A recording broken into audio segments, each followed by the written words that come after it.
Close your eyes and let your mind drift back through the centuries to a time when the world was younger and the voice of the divine seemed to whisper more clearly through the desert winds. Tonight, we journey together into the lives of those whose names may not echo as loudly through history as David or Moses, yet whose hearts burn just as brightly with faith, courage, and the sacred calling that transforms ordinary souls into instruments of the eternal. In the land where ancient olive trees cast their silver shadows across rolling hills, and where the scent of frankincense mingled with the dust of countless pilgrim feet, there lived those who answered when heaven called. Their stories have been preserved like precious oils in clay vessels, waiting for quiet moments like this to release their fragrance once more. The sun was beginning its slow descent behind the hills of Ephraim when Deborah made her way to the palm tree that had become synonymous with her name. For years now, the children of Israel had sought her wisdom beneath its spreading branches, coming with their disputes, their fears, their hopes for justice in a world that seemed to have forgotten what righteousness looked like. The palm stood solitary and strong, its fronds rustling with secrets only the wind could tell, and it was here that she had learned to listen not just to the voices of her people, but to the deeper voice that spoke in the silence between their words. Deborah was not like the other judges who had risen to lead Israel. She carried within her a unique blend of strength and gentleness, wisdom and warmth that drew people from across the tribal lands. When she spoke, her words carried the weight of divine authority, yet they fell upon eager ears like rain upon thirsty ground. The people trusted her not because she demanded it, but because her heart was so clearly aligned with the heart of the Almighty that her judgments reflected His perfect justice. As the afternoon light filtered through the palm fronds, casting dancing shadows on the ground where she sat, Deborah felt the familiar stirring that preceded divine revelation. The Spirit of the Lord was moving upon her, preparing her for a message that would change the course of her nation's history. She closed her eyes and let the sensation wash over her like a gentle tide, carrying with it visions of battles yet to be fought and victories yet to be won. The revelation came not as a thunderous voice or a blinding light, but as a deep knowing that settled into her spirit like seeds into fertile soil. She saw in her mind's eye the vast army of Sisera, commander of the forces of King Jabin of Hazor, their iron chariots glinting menacingly in the sun, their weapons sharp and ready for conquest. For 20 years these forces had oppressed the children of Israel, extracting tribute, stealing harvests, and ruling through fear and intimidation. But now the time had come for deliverance. When the vision faded, Deborah opened her eyes with a sense of purpose that burned bright within her chest. She sent word throughout the land, calling for Barak, son of Abinoam, from Kadesh in Naphtali. He was known as a man of courage and military skill, one whose heart remained true to the God of his fathers, even in these dark times of oppression. When he arrived at the palm tree, dusty from his journey and curious about her urgent summons, Deborah looked upon him with eyes that seemed to see beyond the present moment into the victory that awaited. "The Lord God of Israel commands you," she told him, her voice steady and clear as mountain spring water. "Go and deploy troops at Mount Tabor. Take with you 10,000 men of the sons of Naphtali and of the sons of Zebulun. And against you I will deploy Sisera, the commander of Jabin's army, with his chariots and his multitude at the river Kishon, and I will deliver him into your hand."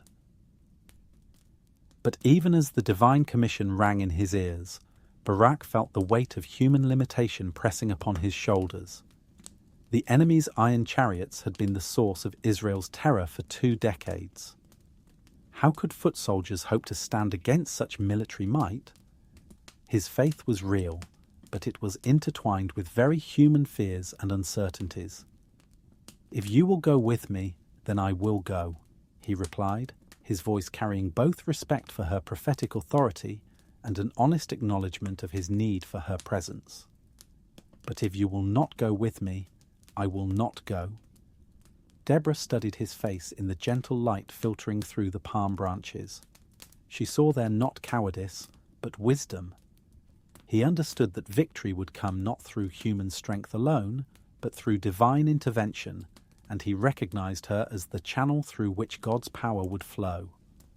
Her presence would serve as a constant reminder to the army that they fought not merely for political freedom, but as instruments of divine justice.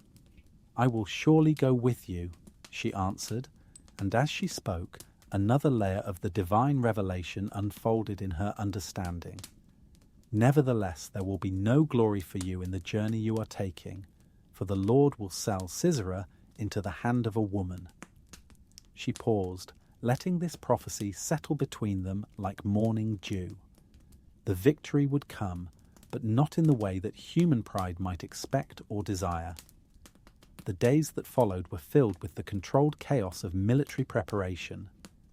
Runners carried messages across the hill country, calling forth the men of Naphtali and Zebulun. From villages and farms, from olive groves and sheep pastures they came. Some were young men eager for adventure, others were fathers fighting for their children's future, and still others were greyed warriors who remembered what freedom had felt like before Sisera's iron wheels had rolled across their land. As Deborah moved among these gathering forces, she carried with her an atmosphere of calm confidence that spread through the camp like ripples across still water. She spoke with individual soldiers, listening to their concerns, sharing their simple meals, and always pointing their hearts toward the source of their true strength. When they looked upon her, they saw not just a judge or a prophet, but a mother of Israel who carried their welfare close to her heart. The march to Mount Tabor began at dawn on a day when the sky was painted in shades of rose and gold. 10,000 men moved across the landscape like a river of determination, their footsteps drumming a rhythm of hope against the ancient paths their fathers had walked. Deborah rode among them, her presence a constant reminder that they carried with them the blessing and power of the Most High. Mount Tabor rose before them like a green island in a sea of rolling hills, its slopes dotted with oak trees and wildflowers that nodded in the morning breeze. It was here that they would make their stand, here that the impossible would become reality through the intervention of the God who had never forgotten his covenant with his people. As they established their position on the mountain, word came that Sisera had indeed responded to their challenge. His vast army was moving toward the river Kishon, just as Deborah had prophesied. 900 iron chariots created a thunderous sound that could be heard for miles, accompanied by countless foot soldiers whose armour gleamed like scales on some great, terrible serpent. Standing on the heights of Tabor, looking down at the approaching enemy, many of the Israelite soldiers felt their courage waver like flames in a strong wind. The disparity in military strength was overwhelming. What hope did they have against such a force? But Deborah moved among them once more, and her words carried the power to transform fear into faith. "Up! Yilo!" she called to them, her voice rising above the sounds of preparation and the distant rumble of approaching chariots. "For this is the day in which the Lord has delivered Sisera into your hand. Has not the Lord gone out before you?" As she spoke these words, something extraordinary began to happen. The sky, which had been clear and bright, began to gather clouds with supernatural speed. The wind picked up, carrying with it the scent of approaching rain. And in that moment, every man in the army of Israel understood that they were about to witness not merely a battle, but a divine intervention that would be remembered for generations to come. Barak gave the signal, and 10,000 men began their descent from Mount Tabor, their voices raised in a war cry that seemed to shake the very foundations of the earth. As they charged toward the enemy, the heavens opened and rain began to fall. But this was no ordinary rain. It fell in torrents that transformed the entire battlefield in moments, turning the ground around the river Kishon into a treacherous bog that trapped the iron chariots as effectively as chains. The great military advantage of Sisera's forces became their destruction. The very chariots that had terrorized Israel for 20 years now bogged down helplessly in the mud, their wheels spinning uselessly as panic spread through the ranks of their operators. The disciplined formations of infantry found themselves struggling against not just the Israelite charge, but against the very elements themselves, as if heaven and earth had conspired for their defeat. In the chaos that followed, Sisera himself abandoned his chariot and fled on foot, his mighty army dissolving around him like salt in water. The man who had been the terror of Israel ran alone across the countryside, seeking refuge wherever he might find it. Divine justice had a poetry to it that human wisdom could never devise, and the proud commander found himself as helpless as the peasants he had oppressed. His flight brought him to the tent of Jael, wife of Heber the Canaanite. The Canaanites had maintained a careful neutrality in the conflicts between Israel and the Canaanite kings, walking the delicate line between survival and principle that marginalized peoples often must navigate.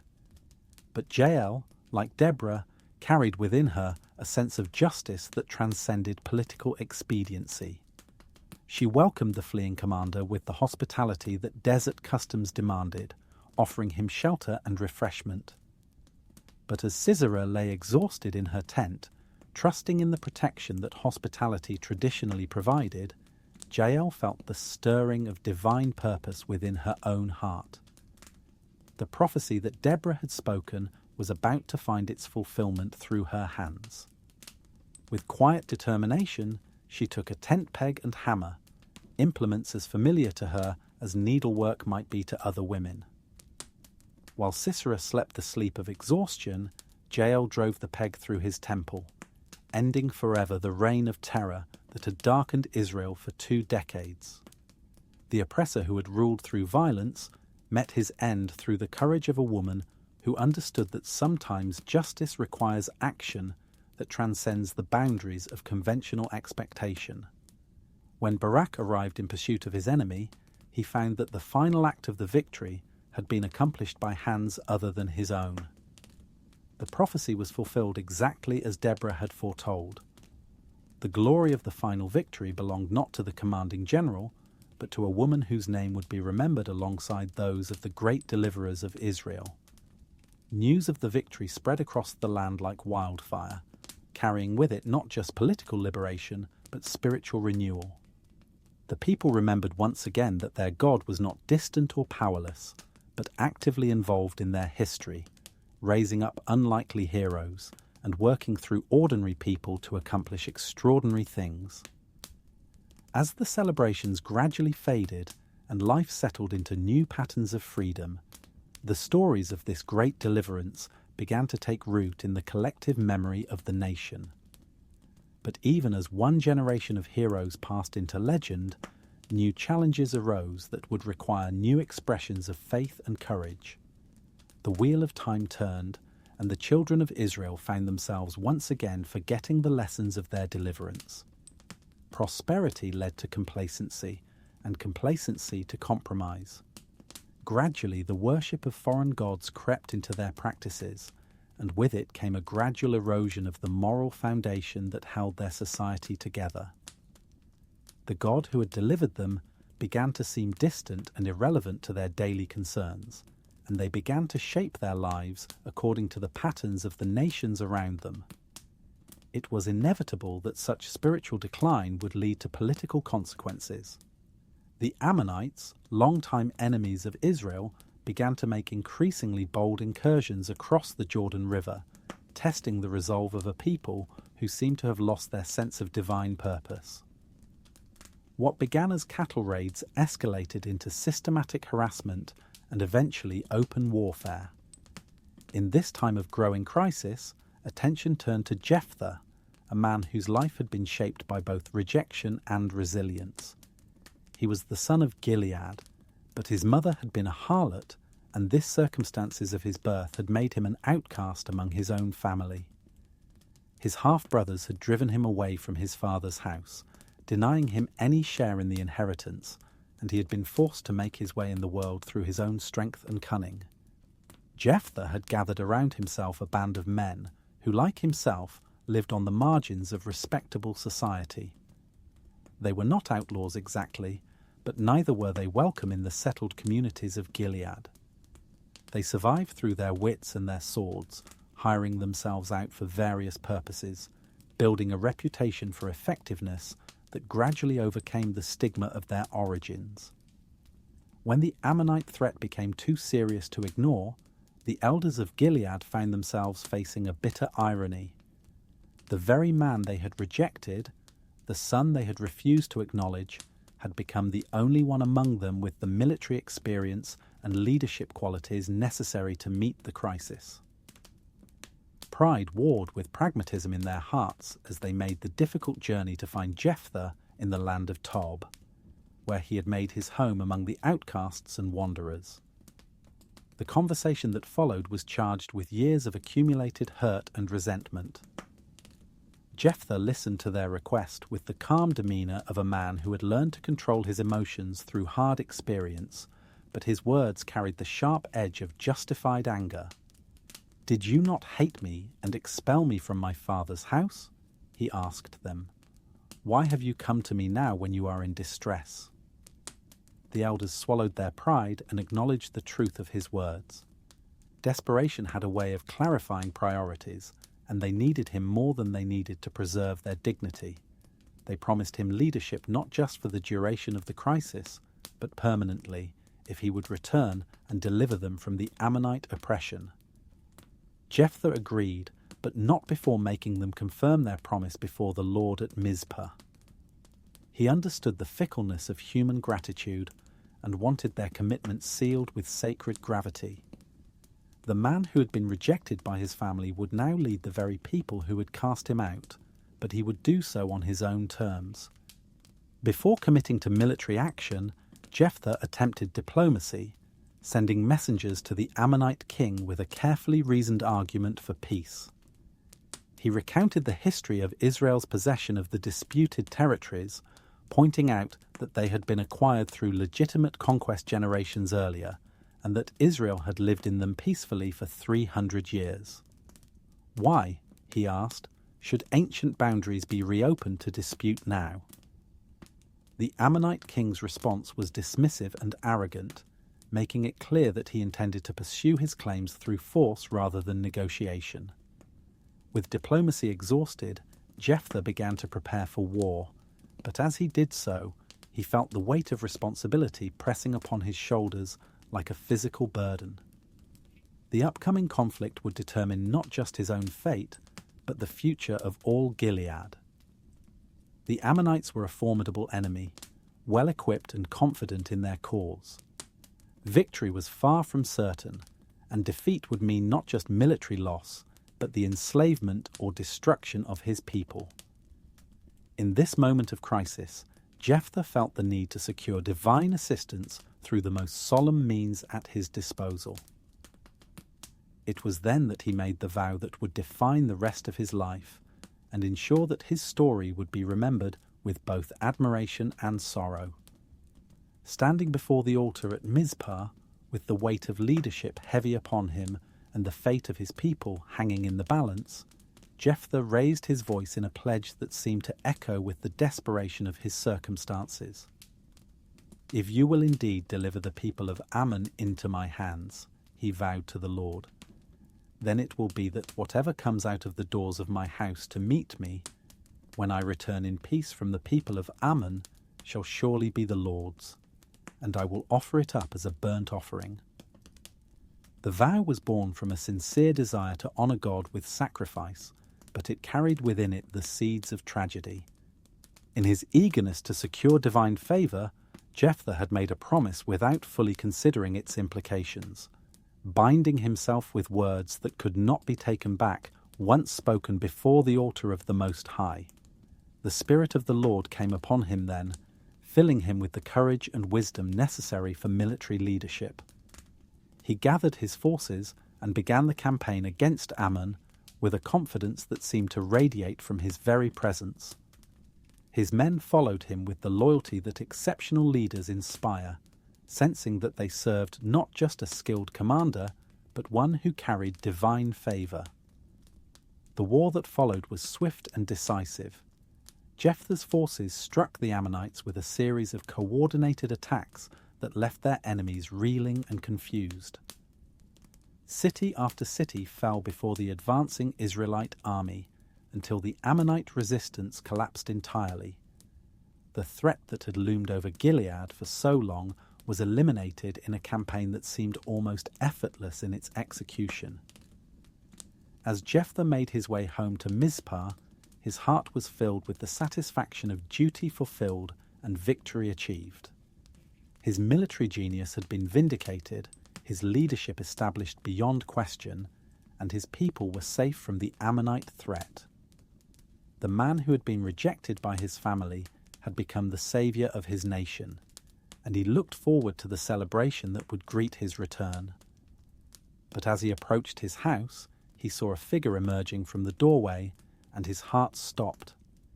It was his daughter, his only child, dancing with joy at his return, her tambourine singing in her hands as she celebrated her father's victory. In that moment, the full weight of his vow crashed down upon him like a mountain, and he tore his clothes in anguish, crying out in grief that seemed to echo across the hills. His daughter saw his distress and quickly learned its cause. When he explained the vow he had made, her response revealed a strength of character that matched his own. Though she was young, she understood the sacred nature of vows made to God, and she accepted her fate with a courage that was both heartbreaking and inspiring. "My father," she said, "if you have given your word to the Lord, do to me according to what has gone out of your mouth, because the Lord has avenged you of your enemies, the people of Ammon." She asked only for 2 months to go into the mountains with her companions, to mourn not her approaching death, but the fact that she would die without experiencing marriage or motherhood, without contributing to the continuation of her family line.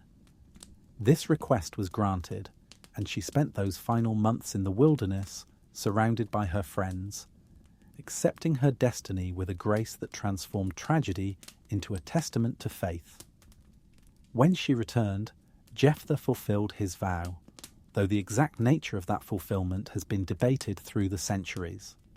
Some believe she was offered as a literal sacrifice, while others suggest she was dedicated to perpetual service at the tabernacle, forever separated from the ordinary life of marriage and family that would have been her natural portion. Either interpretation carries its own weight of sorrow and speaks to the serious consequences that can flow from rash vows made in moments of desperation. The story of Jephthah became a cautionary tale about the importance of considering our words carefully before we speak them, especially when those words are offered as sacred vows. Yet it also stands as a testament to the faithfulness of God, who honoured even an imperfect vow and gave victory to his people through a flawed but sincere servant. As the years passed and new challenges arose, the memory of Jephthah's victory continued to inspire the people of Israel, even as his tragic vows served as a reminder of the need for wisdom in spiritual matters. The God of Israel was powerful enough to work through imperfect vessels, but he expected his people to approach him with reverence and careful thought. The cycles of blessing and discipline, faithfulness and apostasy continued to turn like the seasons themselves. Once again, the children of Israel found themselves oppressed by foreign powers, this time the Midianites, whose raids had reduced much of the population to hiding in caves and making their homes in the mountains where they might find some measure of safety from their oppressors. The Midianites came like locusts, arriving at harvest time to steal the fruits of Israelite labour, leaving behind them a trail of destruction that reduced a once prosperous land to poverty and desperation.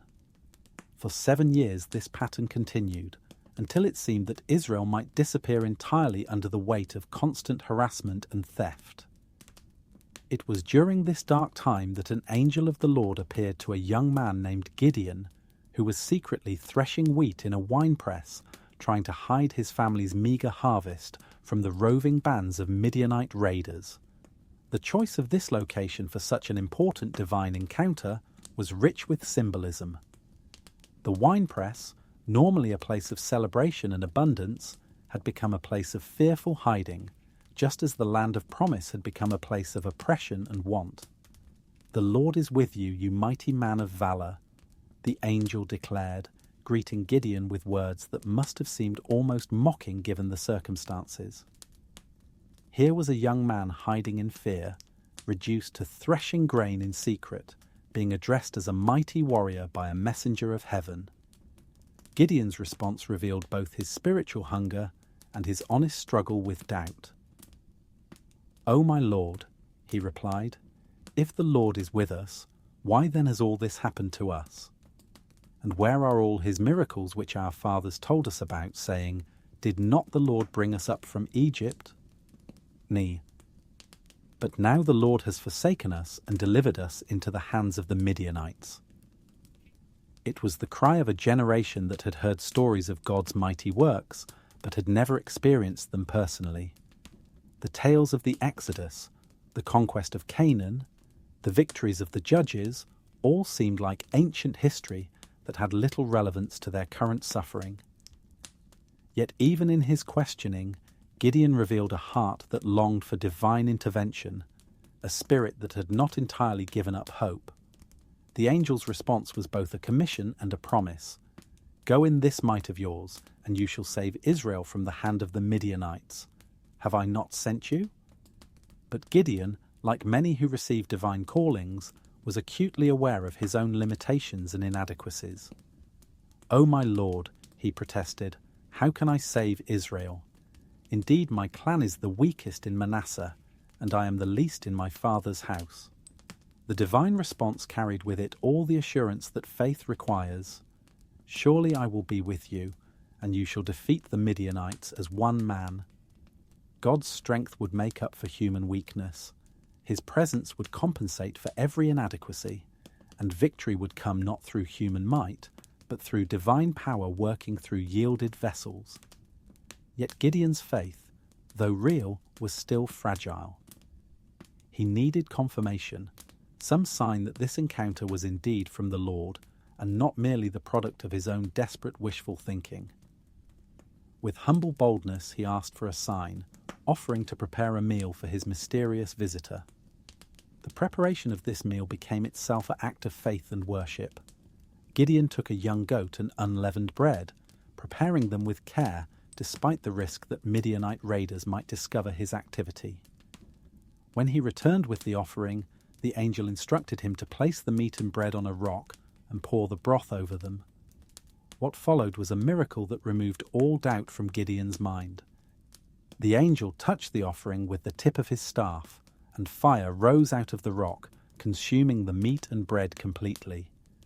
In that instant, the angel vanished from sight, leaving Gideon alone with the smoking rock and the overwhelming realization that he had been in the presence of a messenger from the throne of heaven. Terror seized him as he fully understood what had happened. "Alas, O Lord God," he cried out, "for I have seen the angel of the Lord face to face." The ancient belief was that no one could see God and live, and Gideon feared that this encounter might be his last. But the Lord spoke to him with words of comfort and peace. "Peace be with you. Do not fear. You shall not die." The divine purpose was not destruction but deliverance, not judgment but salvation. Gideon built an altar there and called it "The Lord is Peace," marking the place where his calling had been confirmed and his fears had been calmed. That very night, God gave Gideon his first assignment, one that would require him to demonstrate his newfound faith through action. He was to destroy his father's altar to Baal and cut down the wooden image that stood beside it, then build a proper altar to the Lord on the same site, and offer his father's second bull as a burnt offering. This command struck at the heart of Israel's spiritual problem.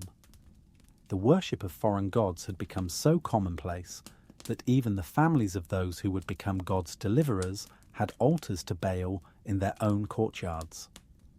Before Gideon could lead Israel against their external enemies, he had to deal with the internal spiritual compromise that had made that oppression possible in the first place. the task was dangerous. The worship of Baal was not just a private family matter, but a community institution, and destroying the altar would certainly provoke violent opposition from his neighbours. Yet obedience to God required that he take this risk, and so under cover of darkness, Gideon and 10 servants dismantled the altar of Baal and erected in its place an altar to the true God. The morning discovery of what had been done created an uproar in the city. The men of the community demanded that Joash, Gideon's father, bring out his son to be executed for his act of religious vandalism. But Joash, perhaps inspired by his son's courage, or perhaps simply recognizing the logical implications of the situation, defended Gideon with words that cut to the heart of the matter. "Would you plead for Baal?" he asked the angry crowd. "Would you save him? Let the one who would plead for him be put to death by morning. If he is a god, let him plead for himself, because his altar has been torn down." From that day, Gideon was called Jerubbaal, meaning "let Baal contend," a name that served as a constant reminder of the powerlessness of false gods and the supremacy of the Lord God of Israel. The first battle in Israel's liberation had been won not with swords and spears, but with the courage to stand for truth in the face of popular opposition. Soon after this, the Midianites and their allies gathered their forces for another season of raiding and oppression. Their armies covered the valley like locusts, their camels beyond number, their intentions clear and threatening. It was time for Gideon to step into his role as military deliverer, but even as the Spirit of the Lord came upon him and he blew the trumpet to call Israel to war, doubts continued to plague his mind. The response to his call was encouraging. Men came from Manasseh, Asher, Zebulun, and Naphtali, ready to follow this young man who had shown such boldness in confronting the spiritual enemies of Israel. Yet as Gideon looked upon this gathering army, the weight of responsibility seemed almost overwhelming. How could he be sure that victory was truly possible? How could he know with certainty that God would indeed deliver Israel through his leadership? It was then that Gideon made his famous request for the sign of the fleece, a petition that has become synonymous with seeking divine guidance in times of uncertainty. "If you will save Israel by my hand as you have said," he prayed, "look, I shall put a fleece of wool on the threshing floor. If there is dew on the fleece only, and it is dry on all the ground, then I shall know that you will save Israel by my hand, as you have said." The next morning brought exactly what Gideon had requested. The fleece was saturated with dew, so much so that he was able to wring out a bowl full of water from it, while the ground all around remained completely dry. Yet even this remarkable sign was not enough to completely settle his anxious heart.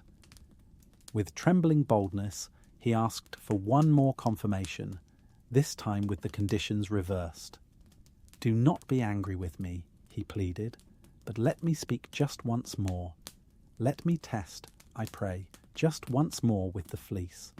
Let it now be dry only on the fleece, but on all the ground let there be dew." God's patience with his nervous servant was evident in his willingness to provide this second sign. The following morning, the fleece was dry, while dew covered all the surrounding ground. With these two miracles, Gideon's doubts were finally laid to rest, and he prepared to lead Israel into battle with the confidence that comes from knowing beyond question that divine power was on their side. But even as Gideon's faith was being strengthened, God was preparing to teach both him and all Israel a lesson about the source of true victory. When the Israelite forces gathered at the spring of Harod, their numbers were impressive by human standards. 32,000 men had responded to the call, creating an army that seemed capable of meeting the Midianite threat. However, God had a different perspective on the situation. "The people who are with you are too many," he told Gideon, "for me to give the Midianites into their hands, lest Israel claim glory for itself against me, saying, 'My own hand has saved me.'" This divine logic was counterintuitive from a human military standpoint. Conventional wisdom would suggest that more soldiers meant a better chance of victory, yet God was concerned with something more important than mere military success. He wanted Israel to understand clearly that their deliverance would come through his power, not their own strength, so that their gratitude and worship would be directed toward him rather than toward their own capabilities.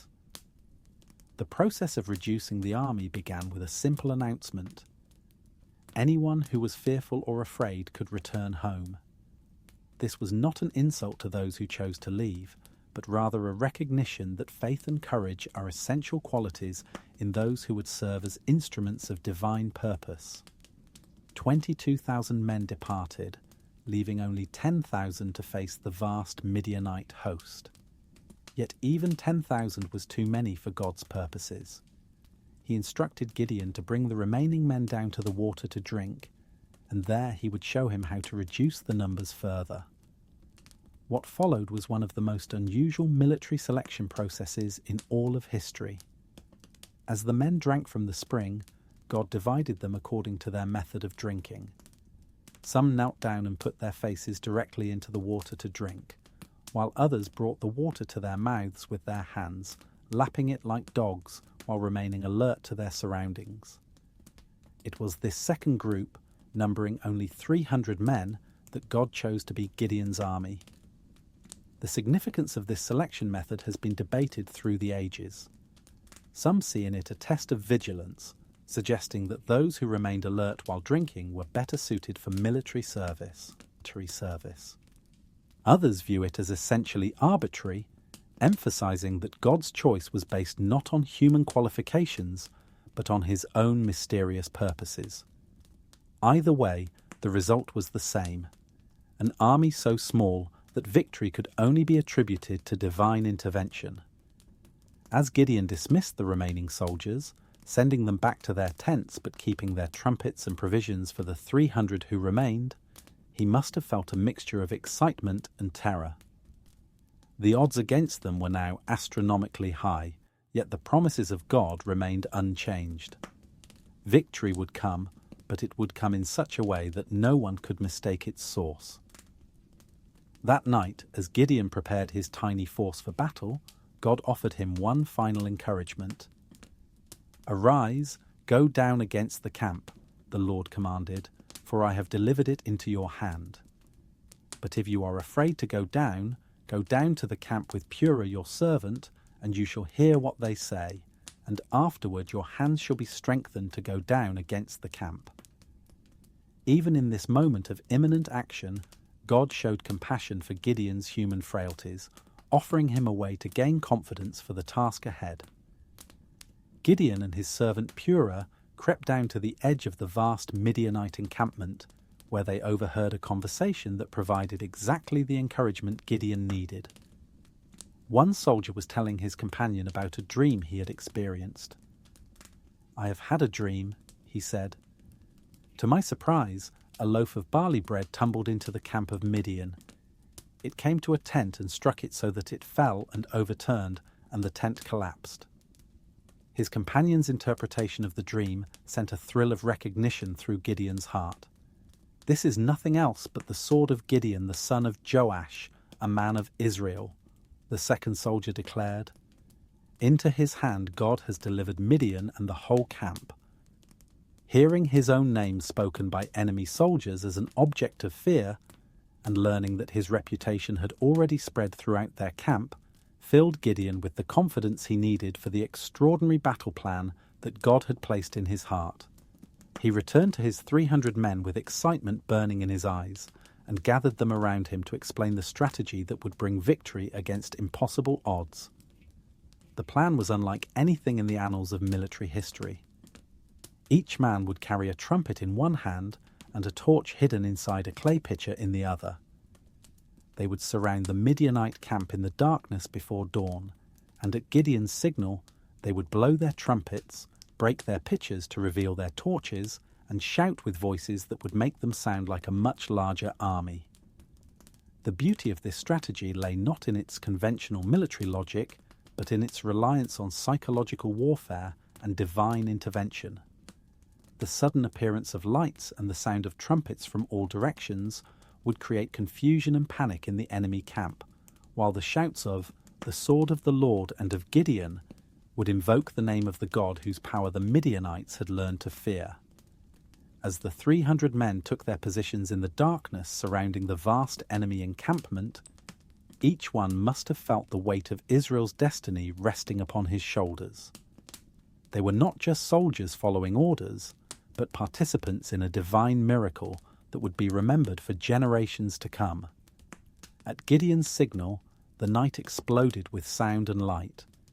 300 trumpets blew as one, 300 torches blazed forth from their broken clay prisons, and 300 voices shouted the battle cry that proclaimed both divine authority and human leadership, "The sword of the Lord and of Gideon."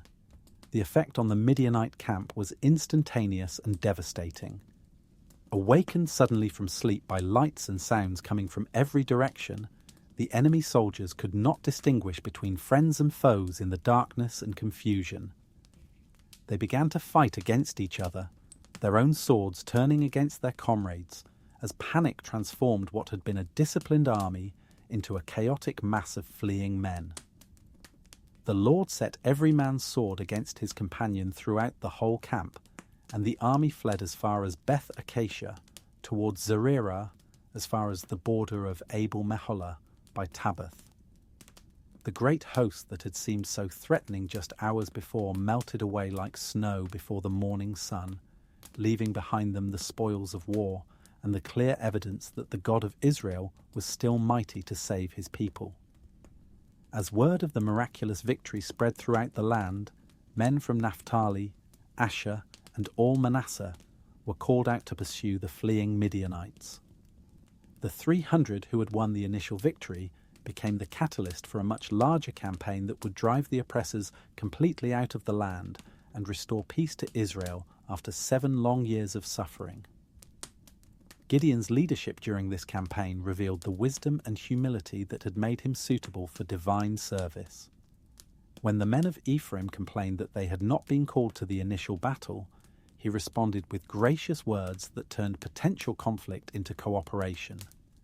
When the exhausted people of Succoth and Penuel refused to provide food for his pursuing army, he dealt with their selfishness firmly but justly. Throughout the extended campaign, he demonstrated that true leadership flows not from personal ambition, but from a heart aligned with divine purposes.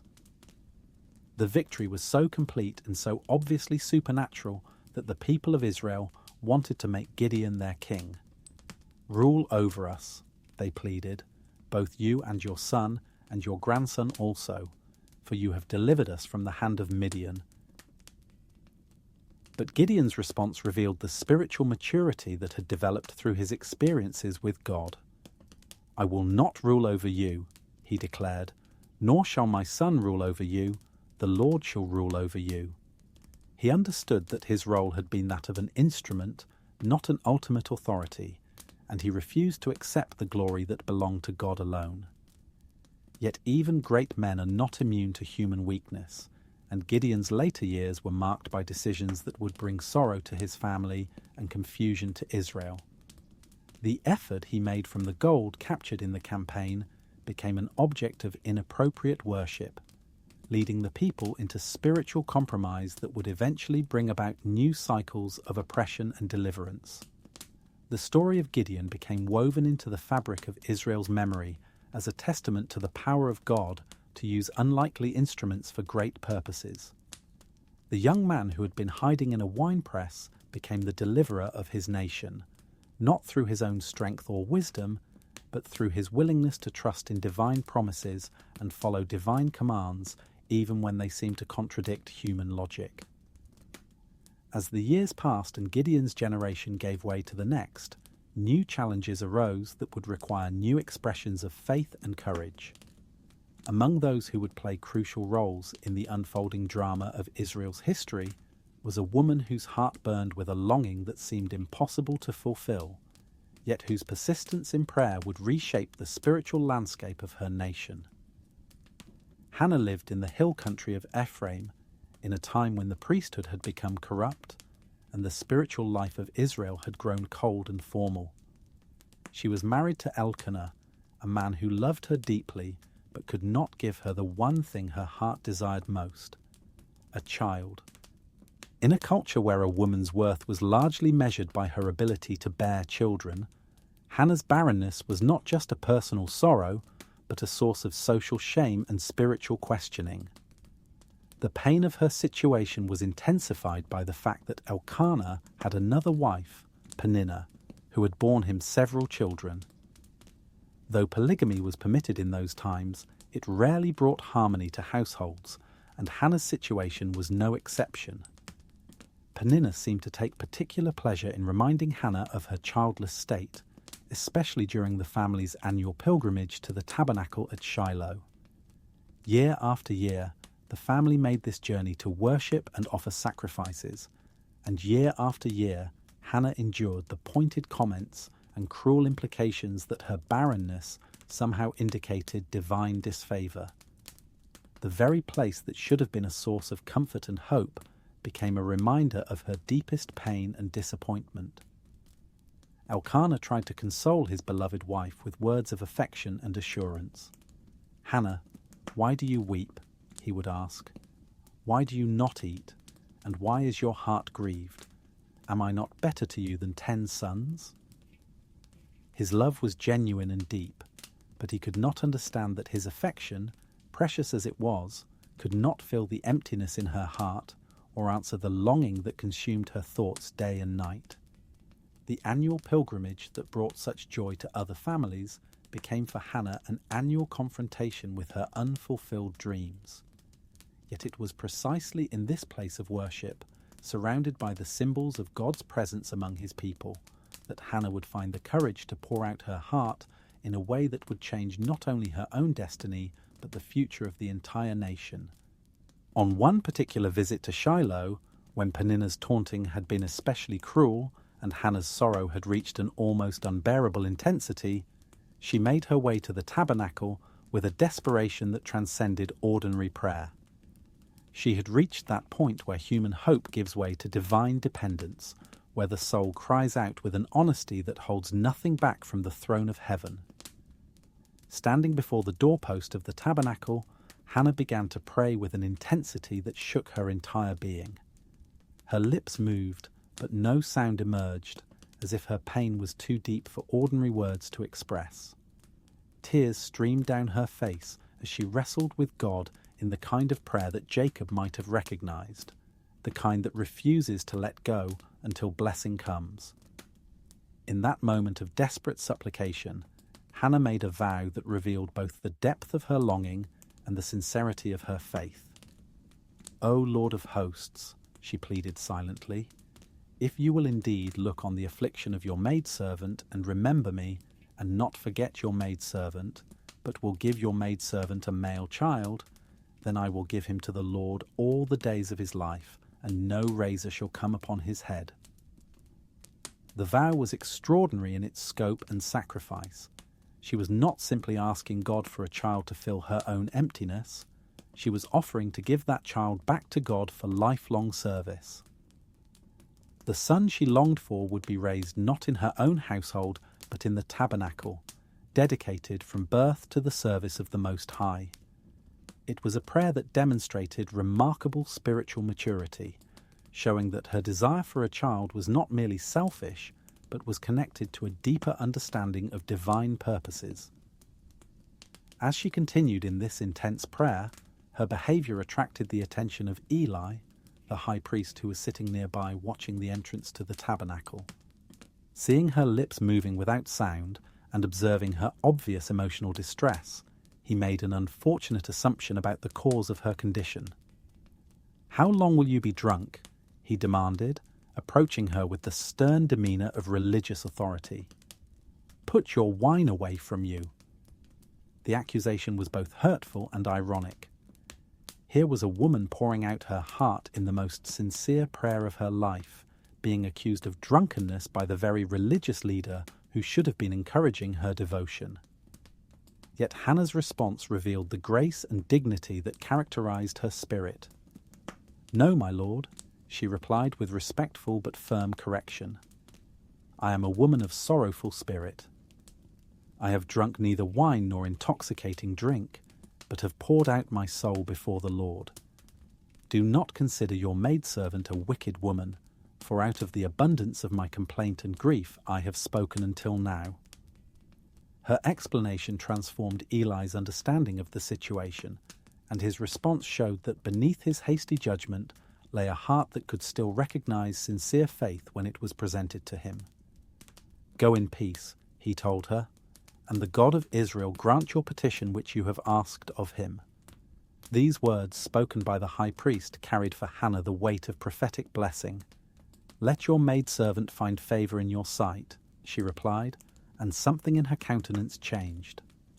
The burden that had weighed her down for so many years seemed to lift, replaced by a quiet confidence that God had heard her prayer and would answer in his perfect time. She returned to her family with such a transformed demeanor that everyone noticed the change. The sorrow was gone from her face, replaced by a peaceful assurance that puzzled those who had witnessed her distress just hours before. She ate with appetite for the first time in days, and when the family returned home to Ramah, she carried with her a sense of anticipation that had been absent from her life for many years. The months that followed confirmed that her faith had not been misplaced. The Lord remembered Hannah, and she conceived and bore a son. The joy of finally holding her child in her arms was mixed with the sobering knowledge that he was not truly hers to keep, but was given to her in trust for a higher purpose. She named him Samuel, meaning heard by God, a constant reminder of the prayer that had brought him into being and the vow that would shape his destiny.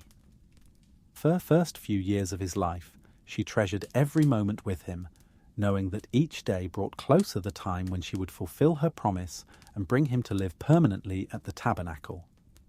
When Samuel was weaned, which in those times typically occurred around the age of 3, Hannah prepared for the most difficult journey of her life. She gathered the required offerings for sacrifice and made ready to travel once again to Shiloh.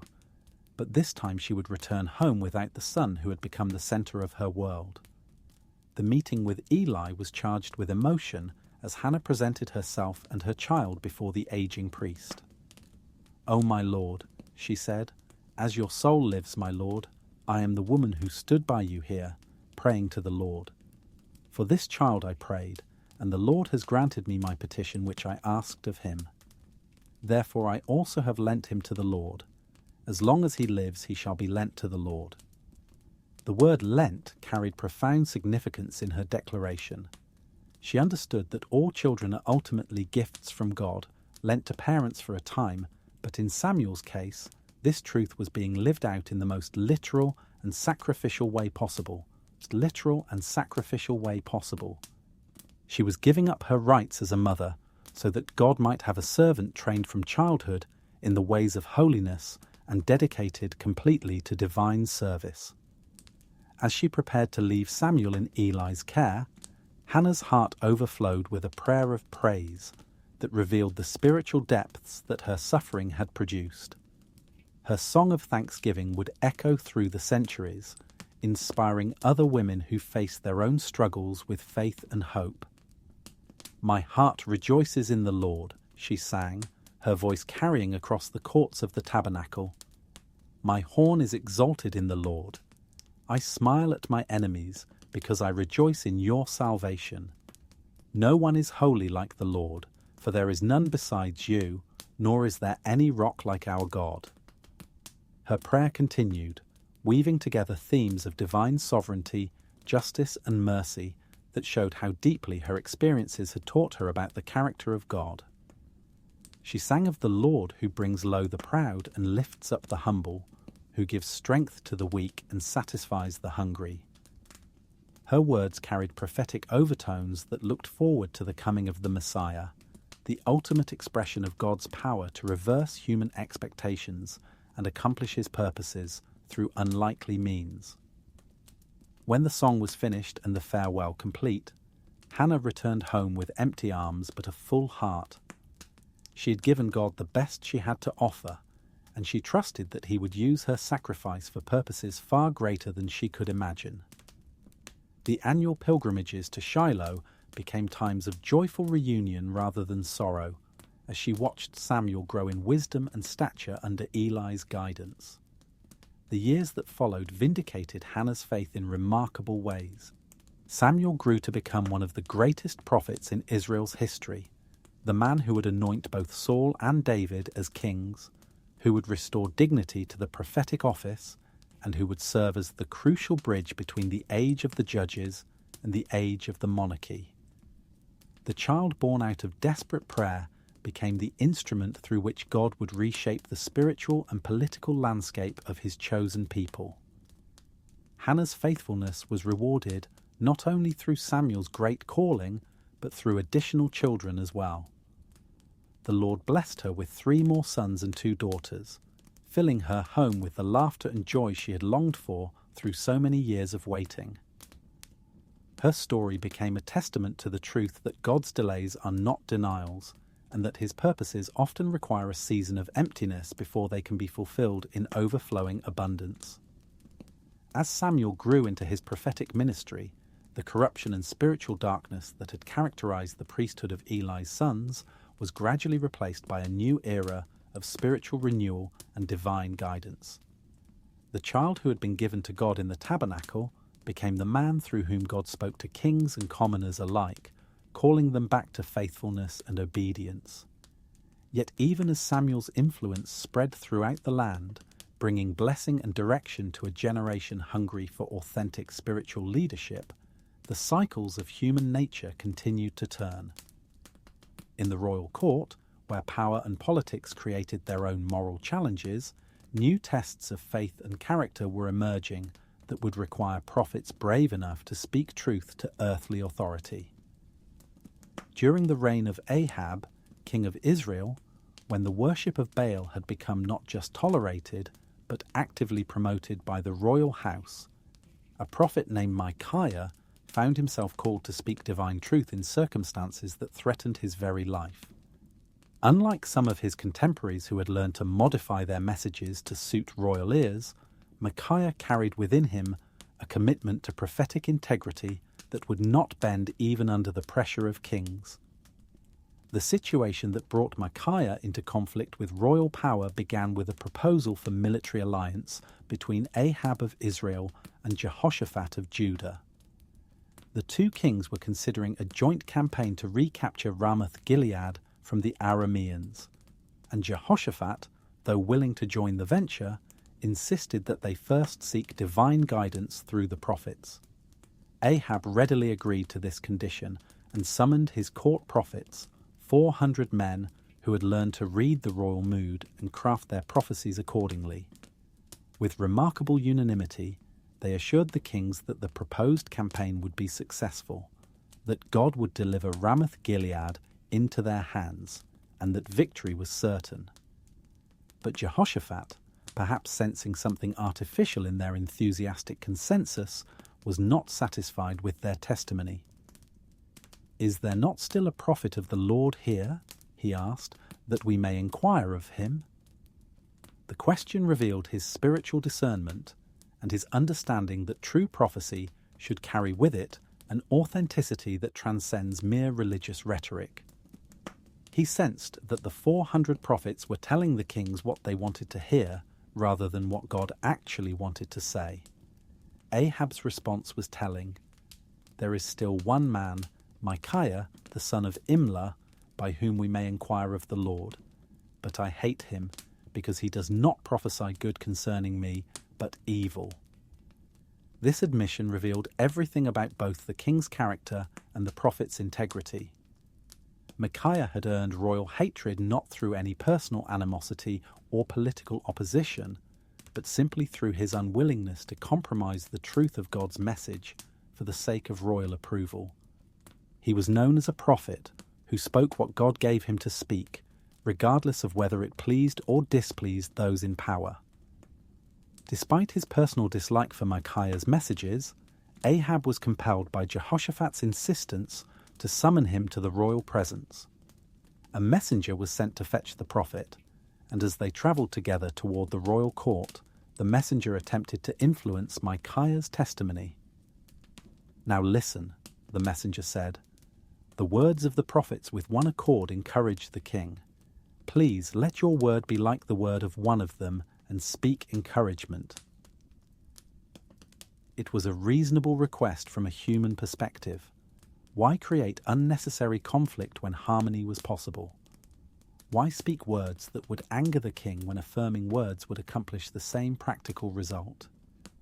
The messenger was essentially asking Micaiah to be diplomatic, to find a way to support the royal policy while maintaining his prophetic credentials.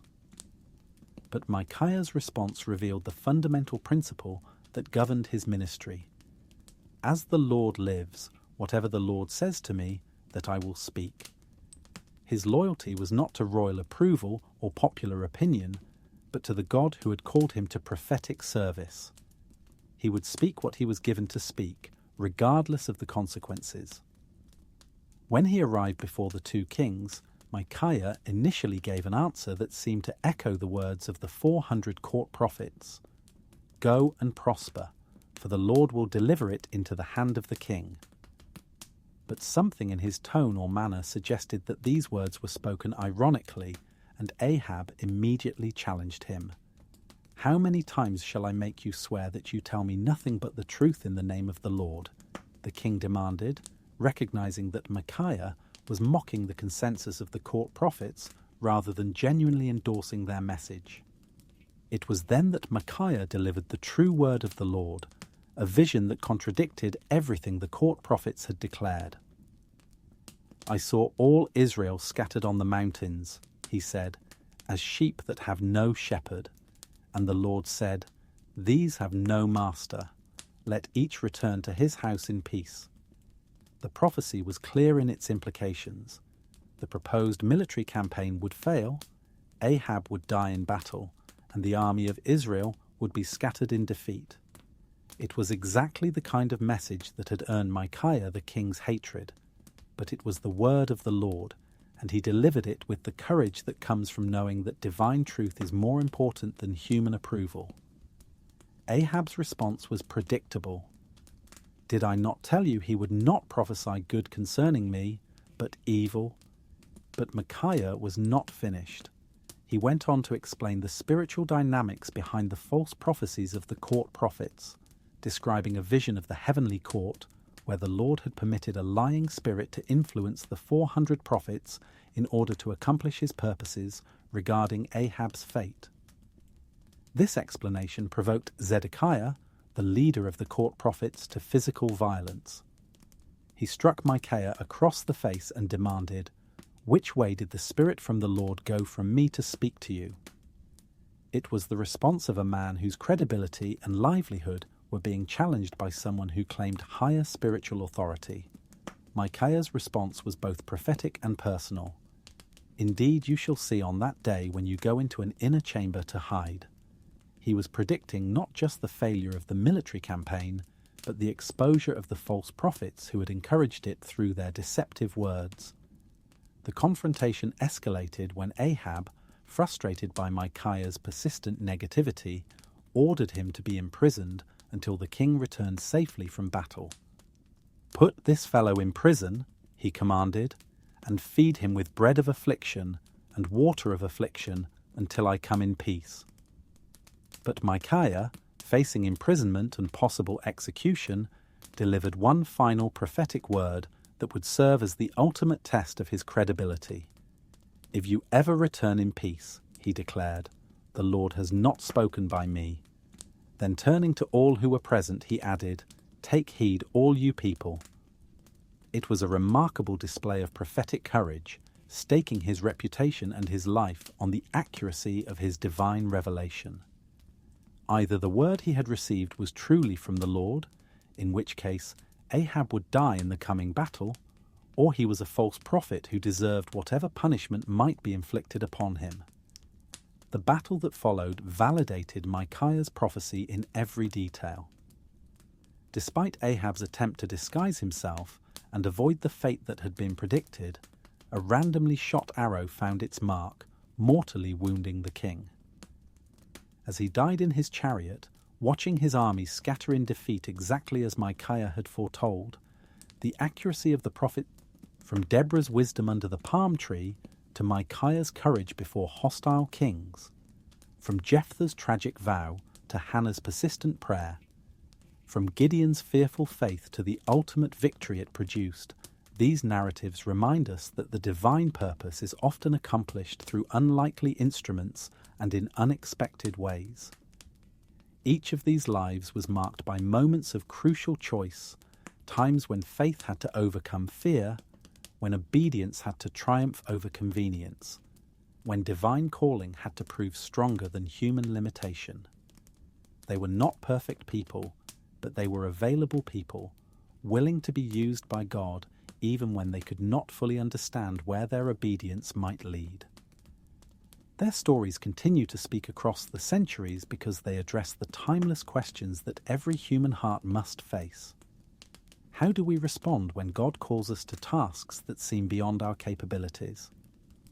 How do we maintain faith when circumstances seem to contradict divine promises?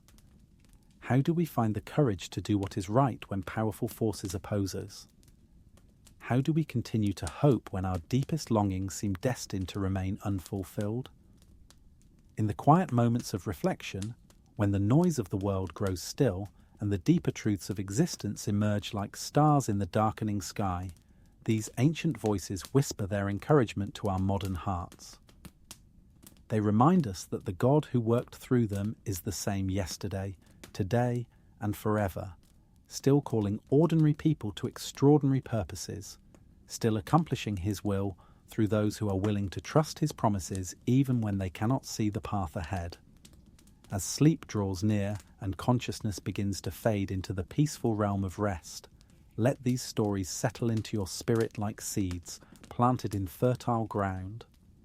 Tomorrow will bring its own challenges and opportunities, its own moments when faith must choose its response to divine invitation. But tonight, wrapped in the comfort of knowing that you are part of a story much larger than your own individual journey, you can rest in the assurance that the God who guided Deborah and strengthened Gideon, who heard Hannah's prayer and vindicated Micaiah's courage, is watching over your own path with the same faithful love that has guided His people through every generation.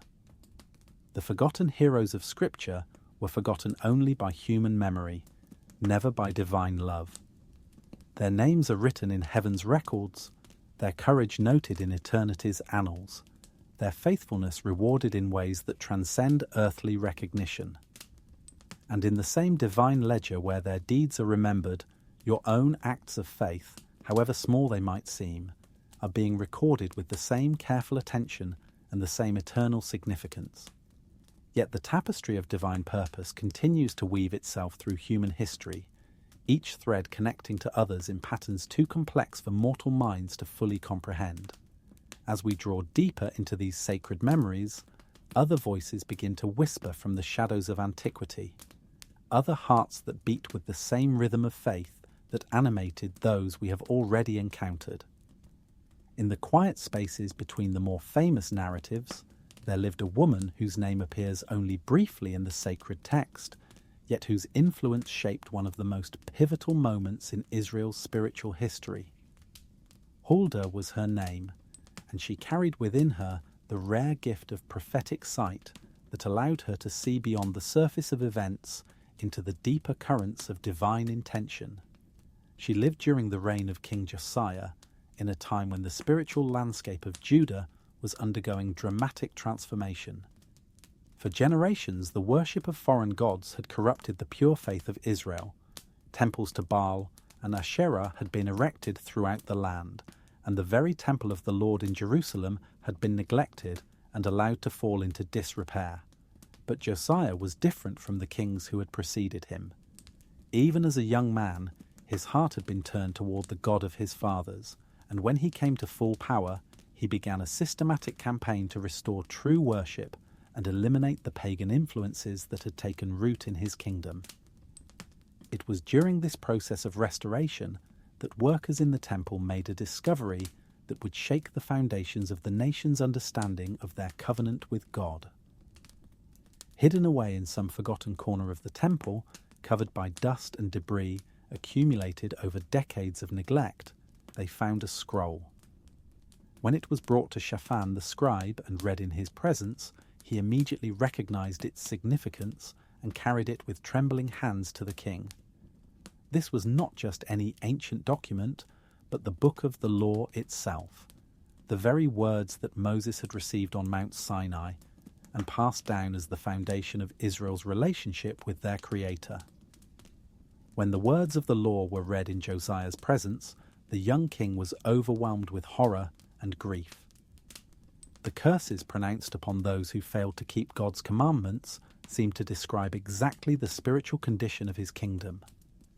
The warnings about exile and destruction, about divine judgment falling upon unfaithful generations, suddenly took on immediate and terrifying relevance. In his anguish, Josiah tore his clothes and wept before the Lord, recognizing how far his people had strayed from the path of righteousness. But he was not content merely to mourn. He needed to know what God intended to do about this situation. Would the threatened judgments fall immediately? Was there any hope for mercy and restoration? Could the course of divine justice be altered through repentance and reform?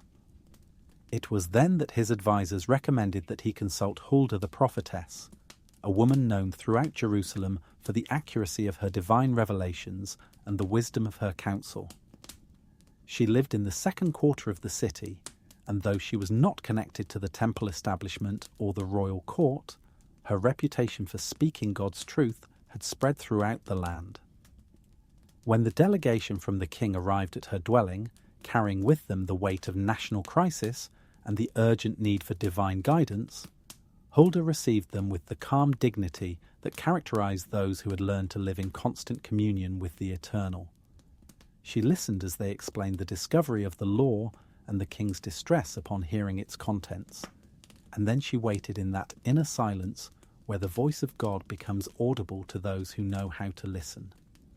The word that came to her was both terrible and merciful, carrying within it the perfect balance of divine justice and divine grace that characterizes all authentic prophecy. Yes, she told them, the judgments written in the law would indeed fall upon Judah and Jerusalem. The generations of unfaithfulness and idolatry had accumulated a debt that would have to be paid, and the exile and destruction that the law threatened would come to pass. But because Josiah's heart had been tender before the Lord, because he had humbled himself and wept upon hearing God's words, because he had demonstrated genuine repentance and begun the work of spiritual restoration, these calamities would not come in his lifetime. He would be gathered to his fathers in peace, and his eyes would not see the disasters that would eventually befall his people. This prophecy from Huldah became the catalyst for one of the most comprehensive religious reforms in Judah's history.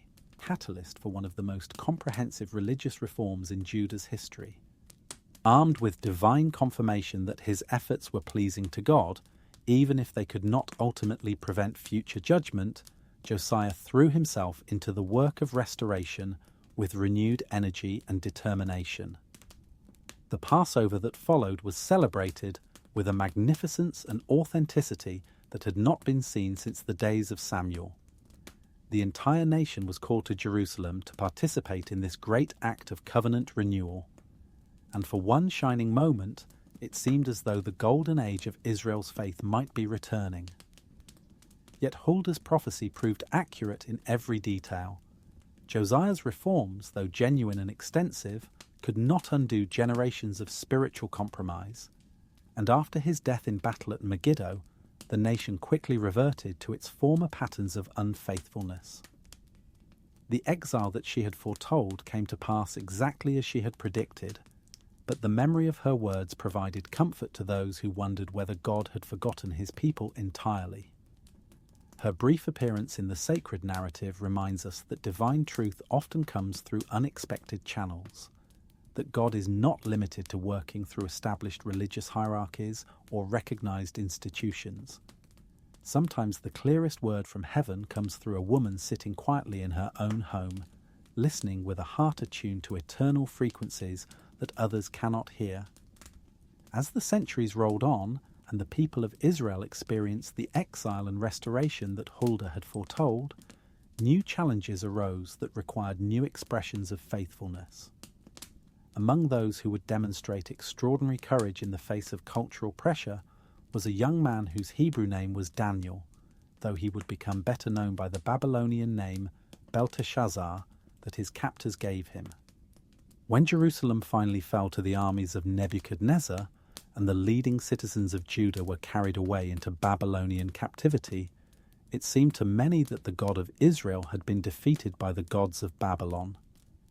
The temple lay in ruins, the royal line was in exile, and the promised land was under foreign control.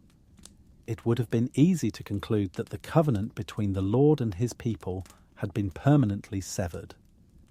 But among the exiles were those who understood that geographic displacement did not equal spiritual defeat, that divine purposes could be accomplished even in foreign lands, and that faithfulness to God's laws remained both possible and necessary regardless of external circumstances. Daniel was one of these, a young man who had been selected for special training in the Babylonian court because of his intellectual gifts and noble bearing. The program designed for these young Jewish captives was intended to transform them into useful servants of the Babylonian Empire. They would be taught the language and literature of their new homeland, immersed in Babylonian culture and customs, and gradually weaned away from their Hebrew identity until they became fully assimilated into their new environment. The process began with their names, which were changed to reflect Babylonian religious concepts. Daniel, whose Hebrew name meant God is my judge, became Belteshazzar, meaning Bel protect his life. His three companions, Hananiah, Mishael, and Azariah, became Shadrach, Meshach, and Abednego. The name changes were more than administrative convenience. They were part of a systematic attempt to reshape the young men's understanding of spiritual reality. But Daniel and his friends possessed something that their captors had not anticipated, a deep-rooted commitment to the God of their fathers that no amount of cultural pressure could erode.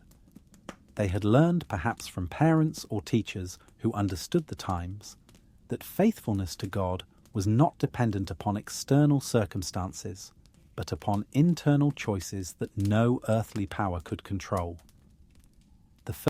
When King Nebuchadnezzar had his famous dream of the great statue, it was Daniel who provided both the forgotten details of the dream and its prophetic interpretation, revealing the succession of world empires that would rise and fall before the establishment of God's eternal kingdom.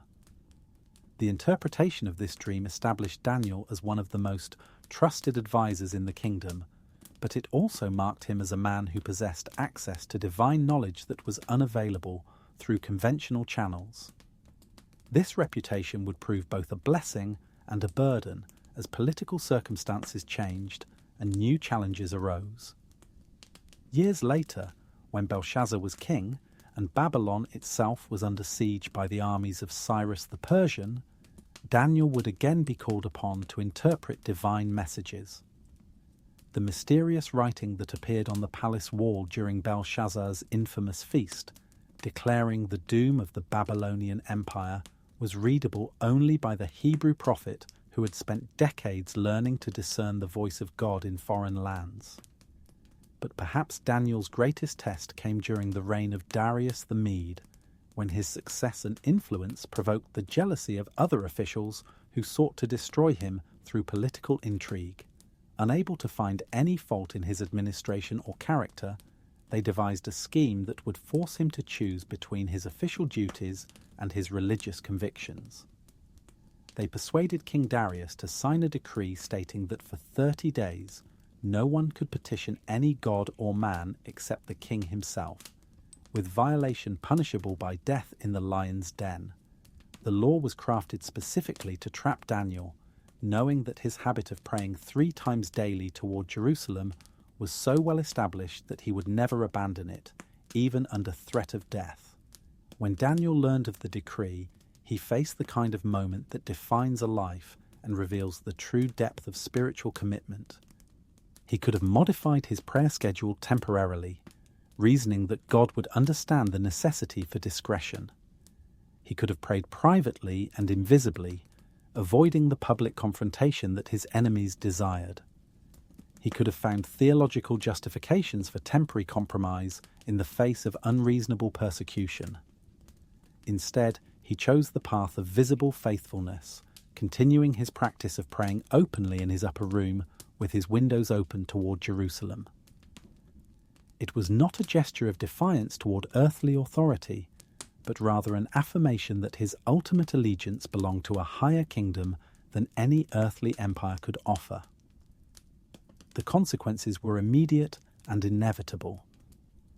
His enemies reported his violation of the royal decree, and King Darius, who had grown to love and respect Daniel, found himself trapped by the irrevocable nature of the law he had been tricked into signing. With great reluctance and genuine sorrow, he ordered Daniel to be thrown into the lion's den, though he expressed hope that Daniel's God would somehow deliver his faithful servant. The night that followed was one of agony for the king, who could neither eat nor sleep, tormented by the thought of what was happening to his trusted adviser. But for Daniel, surrounded by hungry lions in the darkness of the pit, it was a night of divine protection that demonstrated once again that those who trust in the Lord will never be put to shame. When dawn came and the king hurried to the den to learn Daniel's fate, he called out with a voice full of anguish and hope, "Daniel, servant of the living God, has your God, whom you serve continually, been able to deliver you from the lions?" The voice that answered from the depths of the den carried with it all the joy and triumph of vindicated faith. "O king, live forever. My God sent his angel and shut the lions' mouths, so that they have not hurt me, because I was found innocent before him. And also, O king, I have done no wrong before you." Daniel's deliverance from the lion's den became one of the most celebrated examples of divine intervention in human affairs, but its significance extended far beyond the dramatic rescue itself. It demonstrated that faithfulness to God's principles, even when it appears to lead to certain destruction, ultimately results in greater honor and influence than any compromise could achieve. The king's response to the miracle was immediate and comprehensive. He ordered Daniel's accusers to be thrown into the same den where they met the fate that had been intended for the faithful prophet. More importantly, he issued a decree throughout his empire acknowledging the power and supremacy of Daniel's God, calling upon all people to reverence the God of Israel, who delivers his servants from seemingly impossible circumstances. Daniel's story became a source of encouragement for countless generations of believers who faced their own moments of choice between earthly pressure and heavenly allegiance. His example demonstrated that exile from the Promised Land did not mean exile from God's presence, that foreign courts could become platforms for divine testimony, and that consistent faithfulness over many years creates a credibility that no amount of political maneuvering can duplicate. In the quiet chambers of his Babylonian residence, during the long years of his service to pagan kings, Daniel maintained his connection to the God of his fathers through prayer, study, and unwavering commitment to the principles that had been instilled in him during his youth in Jerusalem. He became living proof that spiritual vitality does not depend upon perfect circumstances, but upon the choices that individuals make in response to whatever circumstances they encounter. His prophetic visions, recorded in the latter chapters of his book, provided hope and encouragement to future generations who would face their own periods of persecution and trial. The prophecies of the 70 weeks, the visions of the Ancient of Days, and the revelations concerning the end times all serve to remind God's people that human history is moving toward a divine conclusion, that earthly empires rise and fall according to heavenly purposes, and that those who remain faithful through temporary sufferings will participate in eternal glories. As we allow these ancient voices to speak into the quietness of our own hearts, we begin to understand that the thread connecting all these stories is not merely historical curiosity or religious obligation, but something far more personal and immediate. Each of these forgotten heroes faced moments when faith had to prove itself stronger than fear, when principle had to overcome pressure, when divine calling had to triumph over human limitation. Deborah sitting under her palm tree, listening for the voice of God while the nation struggled under oppression.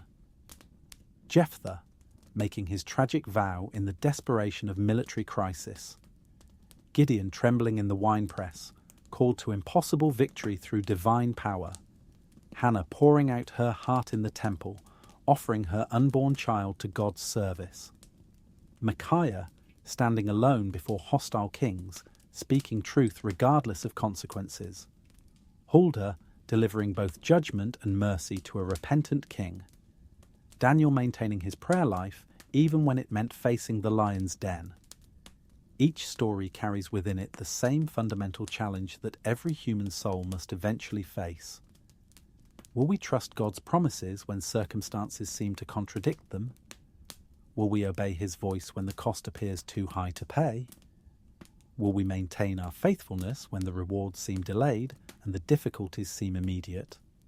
These ancient lives speak to us across the centuries because the human heart remains essentially unchanged, still wrestling with the same fundamental questions about meaning, purpose, and divine relationship that have occupied the thoughts of every generation.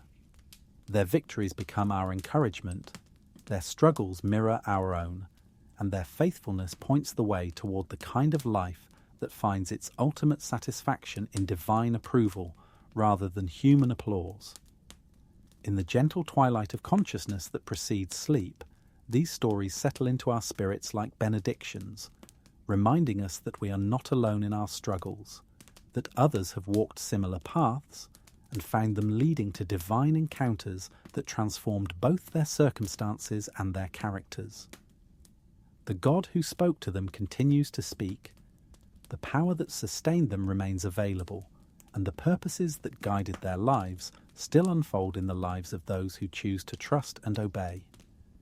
The forgotten heroes of Scripture were forgotten only by human memory, never by divine love.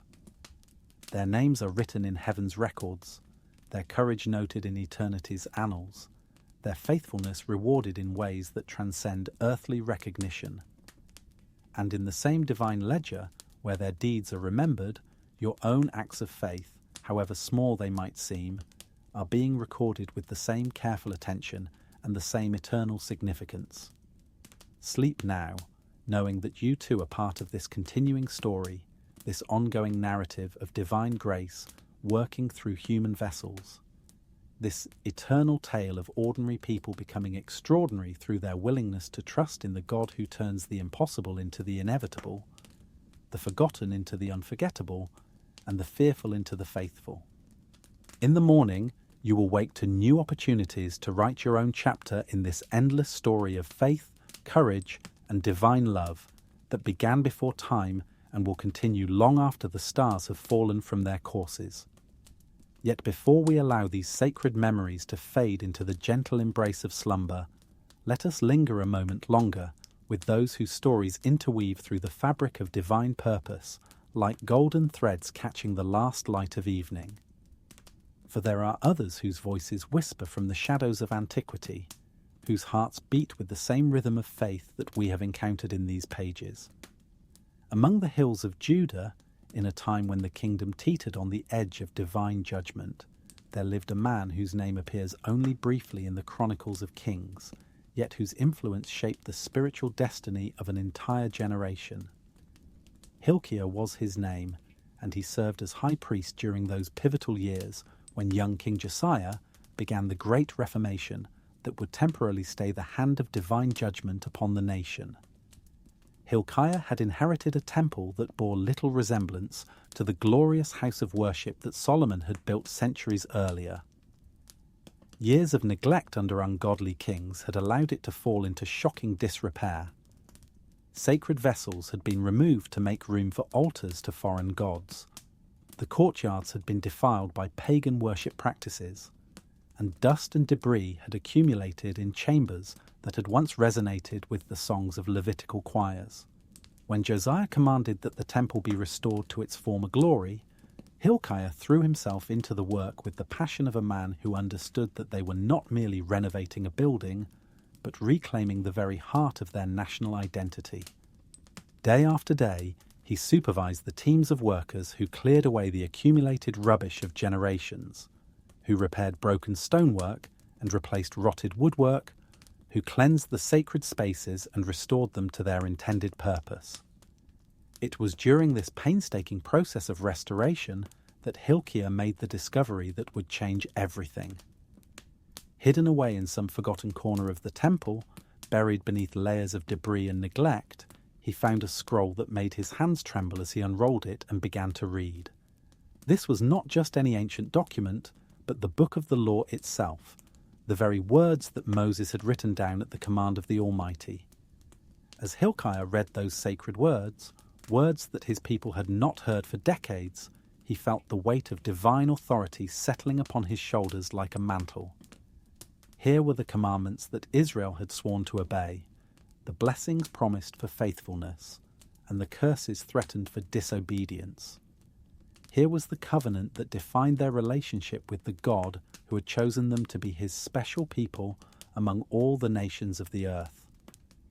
The discovery filled him with both joy and terror. Joy because the lost treasures of their faith had been recovered and could once again guide their national life. Terror because the words he read made it painfully clear how far they had strayed from the path of righteousness, how thoroughly they had violated the very foundations of their covenant with God. With trembling hands, Hilkiah carried the scroll to Shaphan the scribe, knowing that this discovery was too momentous for him to handle alone. Together, they read through the ancient words, their hearts growing heavier with each passage that described the consequences of covenant breaking, each prophecy that seemed to describe exactly the spiritual condition of their current generation. When the scroll was presented to King Josiah and its contents read in his presence, the young king's response validated everything that Hilkiah had felt upon first discovering the sacred text. Josiah tore his clothes and wept before the Lord, recognizing how far his people had fallen from the standards that God had established for them. But Hilkiah's role in this great spiritual awakening extended far beyond the mere discovery of the scroll. As high priest, he became one of the primary architects of the Reformation that followed, helping to translate the ancient words into practical policies that would restore true worship throughout the kingdom. Under his guidance, the temple was not merely cleaned and repaired, but completely purged of every trace of pagan influence. The altars to foreign gods were torn down, the sacred prostitutes were expelled, the vessels made for Baal and Asherah were removed and burned, and the temple was restored to its original purpose as the dwelling place of the one true God. The Passover that celebrated the completion of this great work was unlike anything that had been seen in living memory. Hilkiah worked tirelessly to ensure that every detail was carried out according to the instructions found in the recovered law, that the ancient rituals were performed with proper reverence and understanding, that the entire nation was reminded of the great acts of deliverance that had brought them into existence as God's chosen people. Yet even as he rejoiced in the spiritual renewal that was sweeping through the land, Hilkiah carried within his heart the sobering knowledge that came from deep familiarity with the prophetic word. The Reformation, genuine as it was, had come too late to completely avert the judgment that generations of unfaithfulness had accumulated. The words of Huldah the prophetess, confirming that destruction would come though not in Josiah's lifetime, weighed heavily upon his spirit. In the years that followed Josiah's death, when the nation quickly reverted to its former patterns of spiritual compromise, Hilkiah watched with breaking heart as all his work seemed to unravel. The temple that he had so carefully restored was once again defiled, the law that he had helped to recover was once again ignored, and the people whom he had served so faithfully drifted back toward the very practices that had originally brought divine judgment upon them. Yet his faithful service during those crucial years of Reformation had not been in vain. The memory of what true worship looked like, the knowledge of what God required from his people, the understanding of the covenant relationship, that defined their identity as a nation, all of these were preserved through his efforts and would provide hope and guidance for future generations who would need to rebuild after the exile that was coming. As the wheel of history continued to turn and the threatened judgments became terrible realities, other faithful souls would emerge to carry forward the flame of true devotion that Hilkiah had helped to kindle. Among these was a young man whose very name reflected the hope of his parents that God would remember his people even in their darkest hour. Zechariah, whose name meant the Lord remembers, grew up during the exile in Babylon, learning from his grandfather Iddo and his father Berechiah the traditions and hopes of a people who had lost their homeland but not their faith. He was part of that generation that had never seen Jerusalem in its glory, that knew the temple only through the stories of their elders, that carried in their hearts a longing for restoration that seemed almost impossible to fulfill. When Cyrus the Persian issued his famous decree allowing the Jewish exiles to return to their homeland and rebuild their temple, Zechariah was among those who made the difficult journey back to the land of their fathers. But the reality they encountered was far different from the glorious restoration they had imagined during their years of exile. The Jerusalem they found was a shadow of its former self, its walls broken down, its houses in ruins, its temple site covered with rubble and weeds. The returned exiles were few in number, poor in resources, and surrounded by hostile neighbours who had no interest in seeing the Jewish community re-establish itself in the land. The work of rebuilding began with great enthusiasm, but as the months passed and the difficulties multiplied, discouragement began to set in. The foundation of the new temple had been laid, but progress was slow and opposition was fierce. Many began to wonder whether they had made a mistake in leaving the relative comfort and security of their Babylonian homes to pursue this seemingly impossible dream of restoration. It was in this context of discouragement and doubt that Zechariah received his calling as a prophet, commissioned to bring words of encouragement and divine perspective to a people who were struggling to maintain their faith in the face of overwhelming obstacles. His messages came not as mere human optimism, but as authentic revelations from the God who had brought them out of exile and who had not forgotten his promises to his people.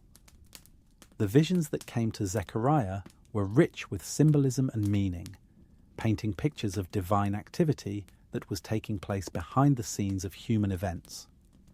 He saw horsemen patrolling the earth, reporting to the Lord about the state of the nations.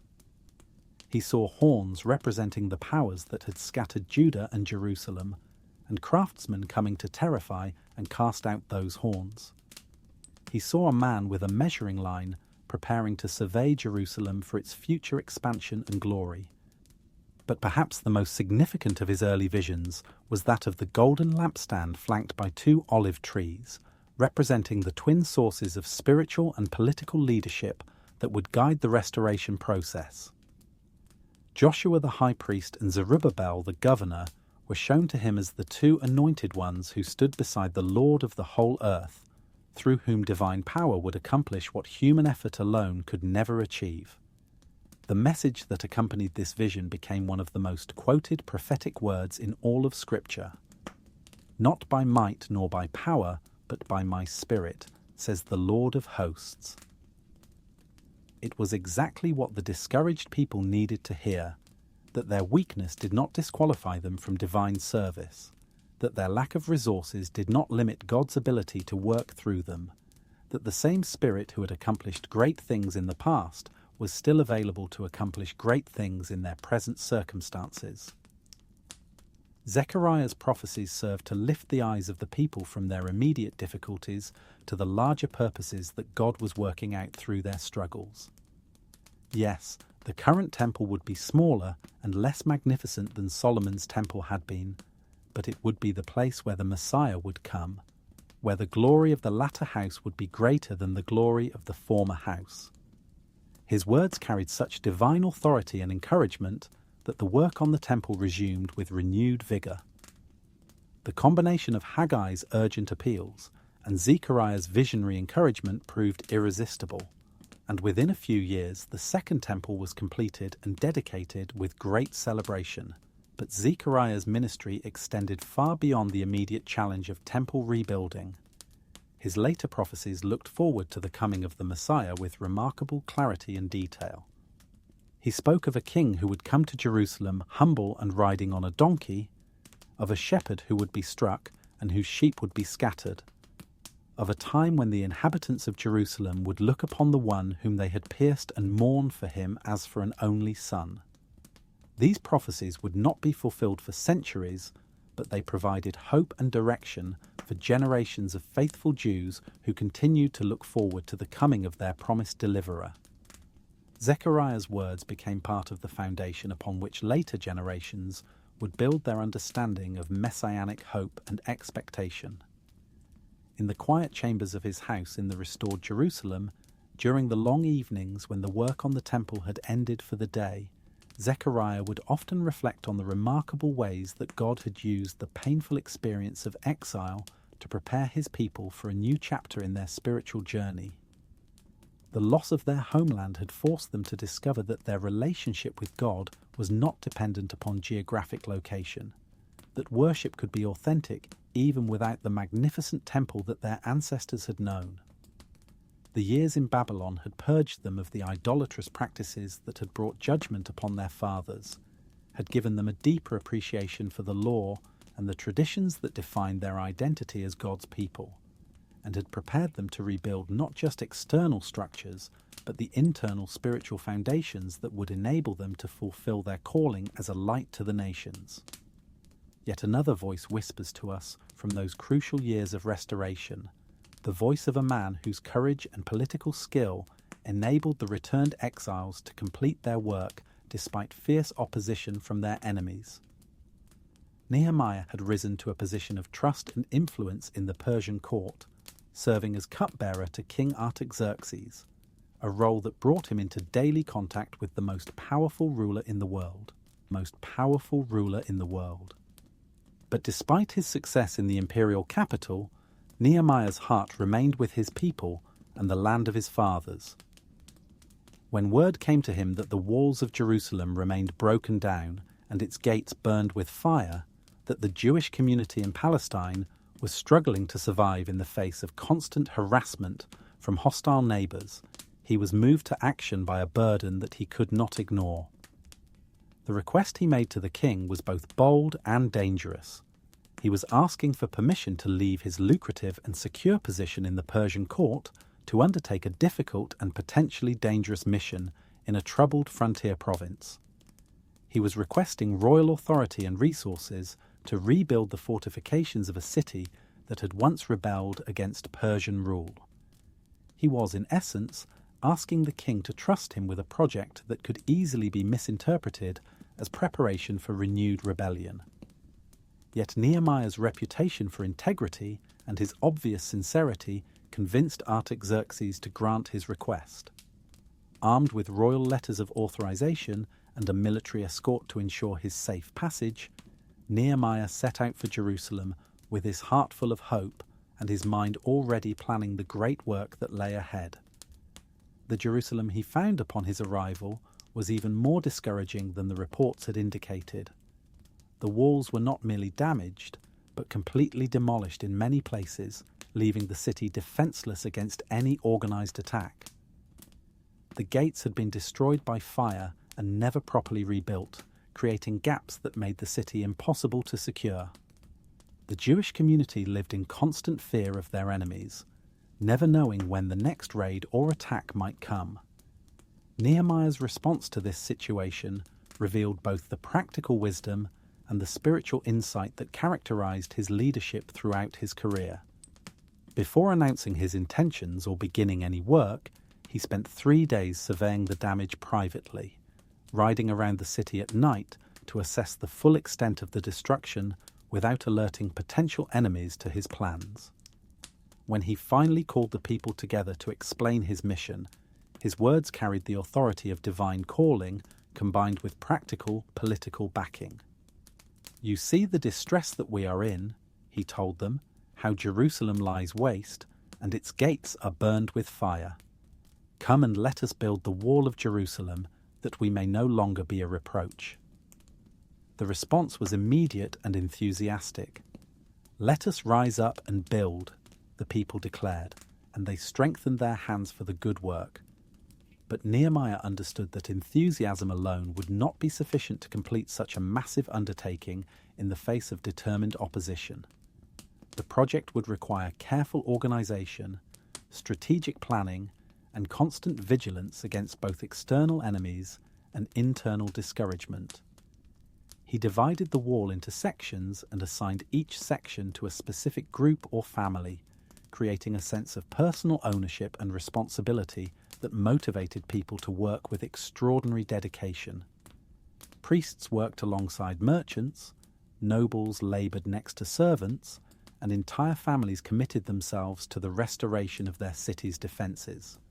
But as the work progressed and the walls began to rise, the opposition that Nehemiah had anticipated began to materialise. Sanballat, the Horonite, Tobiah the Ammonite, and Geshem the Arab led a coalition of enemies who saw the rebuilding of Jerusalem's walls as a threat to their own influence and control in the region. Their opposition began with mockery and ridicule. "What are these feeble Jews doing?" Sanballat sneered. "Will they fortify themselves? Will they offer sacrifices? Will they complete it in a day? Will they revive the stones from the heaps of rubbish stones that are burned?" Tobiah added his own contemptuous words. "Whatever they build, if even a fox goes up on it, he will break down their stone wall." But when mockery failed to stop the work, the opposition escalated to threats of violence. Word came to Nehemiah that their enemies were plotting to attack the workers and halt the construction by force. The situation became so dangerous that Nehemiah was forced to arm half the workers while the other half continued building, and even those who worked kept their weapons within easy reach. The pressure was not only external, but internal as well. As the work continued week after week, the people grew tired and discouraged. The amount of rubble that needed to be cleared seemed endless. The walls rose slowly despite their best efforts, and the constant threat of attack created an atmosphere of tension and fear that wore down even the most dedicated workers. "The strength of the labourers is failing," the people complained, "and there is so much rubbish that we are not able to build the wall." Some began to question whether the project was really possible, whether they had the resources and manpower necessary to complete such an enormous undertaking. But Nehemiah met each challenge with a combination of practical action and spiritual dependence that demonstrated the kind of leadership that accomplishes impossible tasks through divine enablement. When the people grew discouraged, he reminded them of the Lord, who is great and awesome, and encouraged them to fight for their families and their homes. When enemies threatened attack, he stationed guards and organized the workers into defensive units that could respond quickly to any assault. His prayer life during this period was marked by brief, urgent appeals to heaven that revealed a man who lived in constant communion with his God. "Hear, O our God, for we are despised," he prayed when facing mockery. "Remember me, O my God, for good," he petitioned when the work was complete. These prayers were not elaborate formal addresses, but the spontaneous cries of a heart that had learned to cast its burdens upon the Lord in the midst of active service. The wall was completed in the remarkably short time of 52 days, a feat that astonished both friends and enemies, and clearly demonstrated that divine favour was upon the project. When their enemies saw that the work was finished, they understood that it had been accomplished with the help of Israel's God, and their confidence in their ability to intimidate the Jewish community was permanently shaken. But Nehemiah's work in Jerusalem extended far beyond the rebuilding of the walls. He discovered that the restored community was struggling with serious social and economic problems that threatened to undermine their spiritual purposes. The wealthy were taking advantage of the poor, charging excessive interest on loans, and even forcing fellow Jews into slavery to pay their debts. His response to these injustices revealed a heart that understood that true restoration must involve not just external security, but internal righteousness. He confronted the nobles and officials who were exploiting their poorer neighbours, demanding that they restore what they had wrongfully taken and cease their oppressive practices. "What you are doing is not good," he told them bluntly. "Should you not walk in the fear of our God because of the reproach of the nations, our enemies?" His appeal was both moral and practical, pointing out that their behaviour was not only wrong in itself, but was giving ammunition to their enemies who claimed that the Jewish community was not worthy of divine blessing. The reforms that followed addressed not only economic injustices, but spiritual compromises that had crept into the community during the difficult years of Reconstruction. Mixed marriages with pagan neighbours were dissolved, Sabbath observance was restored and enforced, and the temple services were reorganised according to the law of Moses. Nehemiah's memoirs, preserved in the biblical book that bears his name, provide us with an intimate glimpse into the heart of a man who understood that spiritual leadership requires not just visionary planning, but daily attention to the practical details that make vision reality. His prayers, scattered throughout his narrative, reveal a soul that lived in conscious dependence upon divine guidance and strength. "Remember me, O my God, concerning this," he wrote again and again, not out of pride or self-righteousness, but out of a deep understanding that all human achievements are ultimately gifts of divine grace that deserve to be remembered and honoured by the one who makes them possible. As we allow these voices from the past to speak into the quiet chambers of our hearts, we begin to see that the thread connecting all these stories is not merely historical coincidence, but divine providence working through human vessels to accomplish eternal purposes. Each of these forgotten heroes faced moments when they had to choose between the easy path of compromise and the difficult path of faithfulness, and each of them discovered that obedience to God's calling leads to blessings that far exceed anything that human wisdom could devise.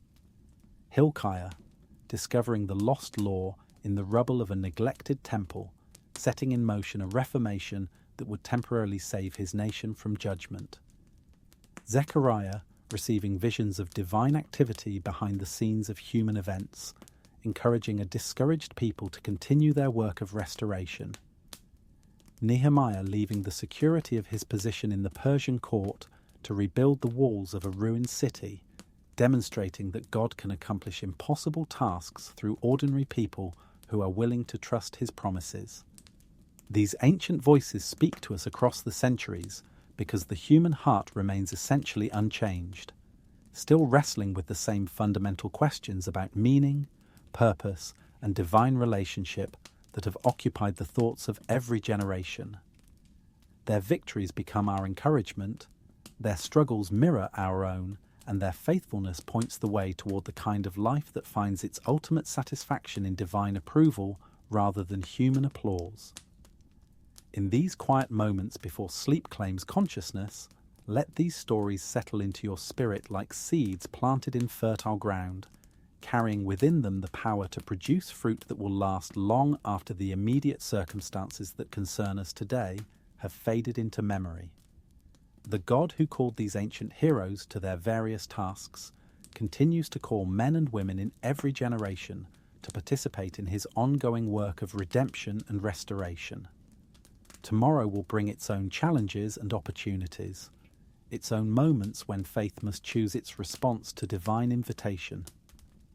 But tonight, wrapped in the comfort of knowing that you are part of a story much larger than your own individual journey, you can rest in the assurance that the God who guided Hilkiah and strengthened Zechariah, who blessed Nehemiah's work and honoured Daniel's faithfulness, is watching over your own path with the same constant love that has guided his people through every generation. The forgotten heroes of Scripture were forgotten only by human memory, never by divine love. Their names are written in heaven's records, their courage noted in eternity's annals, their faithfulness rewarded in ways that transcend earthly recognition. and in the same divine ledger where their deeds are remembered, your own acts of faith, however small they might seem, are being recorded with the same careful attention and the same eternal significance.